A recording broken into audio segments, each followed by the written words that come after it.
السلام علیکم، welcome to rise and shine آن لائن کلاسز۔ اوکے کلاس 6 میں آپ کی اردو کی ٹیچر حنا بی بی۔ کل آپ لوگوں کو پتہ ہے کہ ہم نے نیکی کا بدلہ آدھا سبق ہم پڑھ چکے ہیں اور اب ہم بقیہ آدھا حصہ اس کلاس میں پڑھیں گے۔ اچھا بچوں، اب چونکہ ہم بقیہ آدھا سبق آج پڑھیں گے تو ہم پہلے یہ دیکھ لیتے ہیں کہ ہم نے پہلے آدھے سبق میں کیا پڑھا تھا۔ ہم نے پڑھا کہ ایران کی سرزمین پر ایک شہر آباد تھا جس کا نام کیا تھا؟ راون تھا، اور وہاں پر ایک شخص مہر یار نامی رہتا تھا۔ وہ بہت نیک آدمی تھا۔ جب حج کا مہینہ قریب آیا تو اس نے سوچا کہ لوگ حج کے لیے جا رہے ہیں اور اللہ تعالیٰ نے اسے بھی بے انتہا دولت دی ہے، تو کیوں نہ وہ بھی اسے نیک کام میں خرچ کرے۔ اور یہ سوچنے کے بعد اس نے بھی حج پر روانہ ہونے کی تیاری کر لی۔ اپنے ساتھ اس نے 1000 اشرفیاں رکھی، کیونکہ اس دور میں نہ تو ریل گاڑیاں ہوتی تھی، اس وقت نہ تو ہوائی جہاز تھے نہ ریل گاڑیاں ہوتی تھی، تو اس لیے لوگ اونٹوں اور گھوڑوں پر سفر کیا کرتے تھے اور قافلوں کی شکل میں چلتے تھے، یعنی بہت سارے لوگ ایک قافلے کی صورت میں جاتے تھے، ایک ساتھ جاتے تھے، تو اسے قافلہ کہا جاتا ہے۔ راون شہر سے بھی حاجیوں کا ایک قافلہ حج کے لیے تیار ہوا اور مہر یار بھی اسی قافلے کے ساتھ مکہ جانے کے لیے روانہ ہو گیا۔ جب راستے میں قافلہ ایک جگہ ٹھہرا اور وہاں پر اس نے 2-3 دن ٹھہرنے کا فیصلہ کیا تاکہ آرام کر لیں۔ اب مہر یار شہر کی طرف نکلا تو اس نے دیکھا کہ ایک طرف پتھروں اور اینٹوں کا ڈھیر لگا ہوا ہے۔ وہ اس طرف چل پڑا۔ اس نے دیکھا کہ ایک بوڑھی عورت اس ڈھیر میں سے کچھ تلاش کر رہی ہے۔ اچھا جی، مہر یار جو ہے وہ کھڑا اس کا تماشا دیکھتا رہا۔ اتنے میں اس بوڑھی عورت کو کیا ملا؟ ایک مردہ مرغی ملی۔ مردہ مرغی مہر یار نے جب یہ دیکھا تو وہ بہت حیران ہو گیا۔ اس نے اس بڑھیا کا پیچھا کرنا شروع کر دیا۔ بڑھیا ایک خستہ حال مکان کے سامنے رک گئی اور پھر دروازے پر جب اس نے دستک دی تو وہاں سے 3 بچے اس سے لپٹ گئے اور بولے کہ امی جان ہمارے کھانے کے لیے آپ کیا لائی ہیں؟ بچوں صبر کرو، تمہارے لیے مرغی لائی ہوں، کھاؤ گے تو مزہ آ جائے گا۔ اچھا جی، لیکن مردہ مرغی نہیں کھائی جاتی ہے۔ ہم جو مرغی کھاتے ہیں جب اس کو ذبح کیا جاتا ہے تو اس پر بسم اللہ پڑھی جاتی ہے، اس لیے وہ ہم پر حلال ہوتی ہے۔ لیکن اگر کوئی مرغی کسی بیماری کی وجہ سے مر جاتی ہے تو وہ کھانا ہم پر حرام ہو جاتا ہے۔ لیکن وہ اسی لیے اس بوڑھی عورت کی آنکھوں میں آنسو آ گئے کہ اس کے بچے اسے نہ دیکھ لیں، اس لیے اس نے اپنا چہرہ دوسری طرف پھیر لیا۔ اب آگے کا ہم پڑھتے ہیں۔ مہر یار نے یہ حالت دیکھی تو اس کا دل دہل گیا، یعنی اسے بہت افسوس ہوا۔ اس نے سوچا کہ ماں کی ممتا بھی کیا چیز ہے، یہ غریب بڑھیا اپنے بھوکے بچوں کے لیے اللہ جانے کیا کیا جتن کرتی ہوگی، یعنی اپنے بچوں کے کا پیٹ بھرنے کے لیے وہ کتنی مشکلات برداشت کرتی ہوگی۔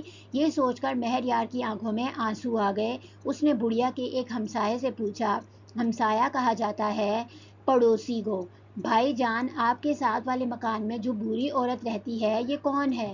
ہمسائے نے بتایا یہ بڑھیا بڑی نیک اور پاک باز عورت ہے، بہت غریب ہے بیچاری، لیکن بڑی محنت اور مشقت سے اپنا اور اپنے بچوں کا پیٹ پالتی ہے، یعنی ہے تو بہت غریب لیکن کسی سے بھیک نہیں مانگتی، بلکہ وہ محنت سے اپنے بچوں کے لیے کھانے کا بندوبست کرتی ہے، ان کا پیٹ پالتی ہے۔ مہر یار نے دل میں سوچا ایسی غریب عورت کی مدد کرنا بڑے ثواب کا کام ہے، یعنی مدد تو ہر کسی کی میں ویسے بھی کرتا ہی ہوں، لیکن ایسی عورت کی مدد کرنا اس سے مجھے بہت ثواب ملے گا۔ یہ سوچ کر وہ بڑھیا کے پاس آیا اور تمام اشرفیاں نکال کر بڑھیا کے سامنے رکھ دیں۔ اس نے کتنی اشرفیاں اپنے پاس رکھی تھی؟ 10,000 اشرفیاں اس نے اپنے پاس رکھی تھی اور کہا بڑی بی تمہاری یہ امانت کافی عرصے سے میرے پاس پڑی ہے، واپس دینے آیا ہوں۔ بڑھیا اسے دیکھ کر بہت حیران ہوئی۔ اب امانت کسے کہا جاتا ہے؟ یعنی ہم کسی کو اپنا کچھ سامان دے دیں کہ تم اسے اپنے پاس رکھو حفاظت سے، جب مجھے ضرورت ہوگی تو میں تم سے واپس لے لوں گا یا لے لوں گی، اسے امانت کہا جاتا ہے۔ اور اس نے کیا کہا کہ یہ آپ امانت میرے پاس رکھی ہوئی تھی تو اس لیے میں آپ کو یہ واپس دینے آیا ہوں۔ بڑھیا اسے دیکھ کر بہت حیران ہوئی اور بولی میری کوئی امانت نہیں، بلکہ میں تو تمہیں جانتی بھی نہیں، میں کیسے لے لوں؟ دونوں میں بہت دیر تک بحث اور ہوتی رہی۔ مہر یار اصرار کرتا رہا اور بڑھیا متواتر انکار کرتی رہی، یعنی وہ مسلسل انکار کرتی رہی کہ یہ میری امانت نہیں ہے، میں نے کسی کے پاس امانت نہیں رکھوائی۔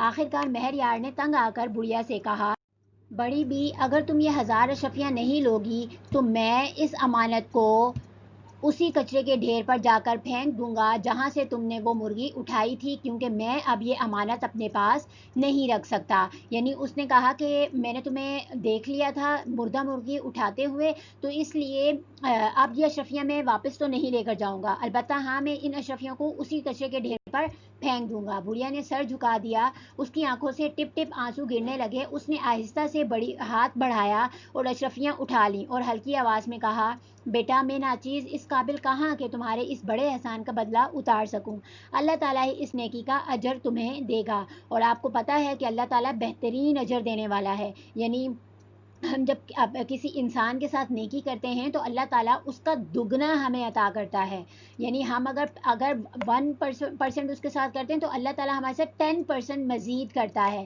مہر یار سرائے میں واپس آ گیا جہاں اس کے دیگر ساتھی ٹھہرے ہوئے تھے۔ سرائے یعنی اس ٹھہرنے کی جگہ کو سرائے کہا جاتا تھا اس وقت، جیسے آج کل ہوٹلز میں رہتے ہیں تو اس طرح سے پرانے زمانے میں جب کسی جگہ پر ٹھہراؤ کیا جاتا تھا تو اسے سرائے کہا جاتا تھا۔ دوسرے دن جب قافلے والے چلے گئے تو مہر یار نے اپنے گزارے کے لیے کام کاج شروع کر دیا، کیونکہ وہ سارے پیسے تو بڑھیا کو دے دیے تھے۔ اسے شہر میں کام کرتے ہوئے کئی دن گزر گئے۔ ایک دن صبح سویرے وہ سرائے سے باہر نکل ہی رہا تھا کہ ایک اونٹنی سوار آ پہنچا۔ مہر یار کو مخاطب کرتے ہوئے بولا، یعنی اس نے مہر یار سے بات کی، مخاطب کیا اسے، کیوں بھائی نوجوان، کوئی کام وغیرہ کرو گے؟ مہر یار بولا، ضرور کروں گا۔ اونٹنی سوار نے کہا، میں حج کے لیے مکہ جا رہا ہوں، اکیلا ہوں، چاہتا ہوں کہ میرا کوئی ساتھی ہو اور سفر کے کام کاج میں میرا ہاتھ بٹائے۔ میرے پاس ایک اور اونٹنی بھی ہے، اس پر تم سوار ہو جاؤ۔ یعنی اسے اپنے سفر کا ساتھی چاہیے تھا، اور سفر کہ وہ اس کے ساتھ سفر میں جائے اور سفر کے کام کاج میں اس کا ہاتھ بھی بٹاتا رہے، تو اس لیے اس نے اسے آفر کی کہ وہ اس کے ساتھ سفر میں چلے۔ اب مہر یار کے لیے اس سے بڑھ کر کیا خوشی تھی، اور کیا خوشی تھی، یعنی کہ وہ حج کرنے ہی تو جا رہا تھا، لیکن راستے میں اسے بڑھیا مل گئی اور اس نے بڑھیا کی مدد کر لی۔ اس طرح سے اس نے سارے پیسے جب بڑھیا کو دے دیے تو وہ حج کے لیے نہ جا سکا۔ وہ فوراً اونٹنی سوار کے ساتھ ہو گیا، دونوں نے حج کیا اور حج سے فارغ ہو کر واپس لوٹ آئے۔ اونٹنی سوار نے مہر یار کا شکریہ ادا کیا اور 10,000 اشرفیاں نکالیں اور اس کی جیب میں ڈال دیں۔ اب اس نے بڑھیا کو بھی 10,000 اشرفیاں ہی دی تھی۔ مہر یار نے پوچھا، یہ کیا، میں نے کوئی اتنا بڑا کام تو نہیں کیا کہ آپ مجھے 10,000 اشرفیاں دے رہے ہیں؟ اونٹنی سوار نے کہا، یہ مزدوری نہیں بلکہ تمہاری امانت ہے جو میرے پاس پڑی تھی۔ یعنی اس نے بھی مہر یار کو وہی کہا جو مہر یار نے اس بڑھیا سے کہا تھا۔ مہر یار کچھ کہنے ہی کو تھا کہ وہ شخص فوراً اونٹنی پر سوار ہوا اور دم بھر میں نظروں سے غائب ہو گیا، یعنی وہ اس کی نظروں سے اوجھل ہو گیا، یعنی ایک دم سے غائب ہو گیا وہ۔ یہ مہر یار کی نیکی کا بدلہ تھا، اس نے نیکی کی تھی کہ اس نے بڑھیا کی مدد کی تھی، مشکل وقت میں اس کی مدد کی تھی۔ مہر یار اپنے رب کا شکر ادا کرنا نہیں بھولا۔ ہمیں ہر حال میں اللہ تعالیٰ کا شکر ادا کرنا چاہیے کہ جب اللہ تعالیٰ ہماری کوئی خواہش پوری کرتے ہیں تو ہمیں اللہ کا فوراً سے شکر ادا کرنا چاہیے کہ اللہ تیرا شکر ہے کہ تو نے ہمیں اس نعمت سے نوازا ہے، تو نے ہمیں یہ نعمت دی ہے کہ جو اپنے بندوں کو ہر دم یاد رکھتا ہے اور معمولی سے معمولی نیکی کا اجر بھی کئی گنا کر کے عطا کرتا ہے۔ تو اس سبق سے ہمیں کیا سبق حاصل ہوا؟ اس پورے چیپٹر سے ہمیں یہ سبق ملا ہے کہ ہمیں اپنے آس پاس کے لوگوں کی مدد کرنی چاہیے، ان کی مشکل میں ان کا ساتھ دینا چاہیے، کیونکہ ہم اگر یہ سوچ لیں کہ اللہ تعالیٰ ہم سے خوش ہوگا ان کی مدد کر کے اور اللہ تعالیٰ ہمیں اس کا دگنا اجر عطا کرے گا، تو ہم بڑی خوشی سے ان کی مدد بھی کریں گے اور ان کے ساتھ اچھا معاملہ بھی کریں گے۔ تو اس لیے آج سے ہم نے بھی یہ عہد کرنا ہے کہ انشاءاللہ ایک تو ہم نے اللہ تعالیٰ کا شکر ادا کرنا نہیں بھولنا، اللہ تعالیٰ ہمیں کچھ بھی کوئی بھی نعمت دے ہم اس پر اللہ تعالیٰ کا شکر ادا کریں گے. یعنی ہمیں چھوٹی سے چھوٹی بھی اگر کوئی نعمت اللہ تعالیٰ دیتے ہیں تو ہمیں اس پر بھی اللہ تعالیٰ کا شکر ادا کرنا چاہیے. اور اسی طریقے سے ہمیں اپنے آس پاس کے لوگوں کی مدد کرنی چاہیے, اپنے بہن بھائیوں کی مدد کرنی چاہیے. اگر انہیں کوئی چیز چاہیے انہیں کوئی چیز لا کے دے دیں. بڑے بہن بھائی ہیں تو ان کی مدد کریں, چھوٹے بہن بھائی ہیں تو ان کی مدد کریں, امی ابو کی مدد کرنی چاہیے اور ان کی مدد کریں. ٹھیک ہے. اچھا جی, سبق آپ لوگوں کو سمجھ آ گیا ہوگا. اب آپ لوگوں کا ہوم ورک کیا؟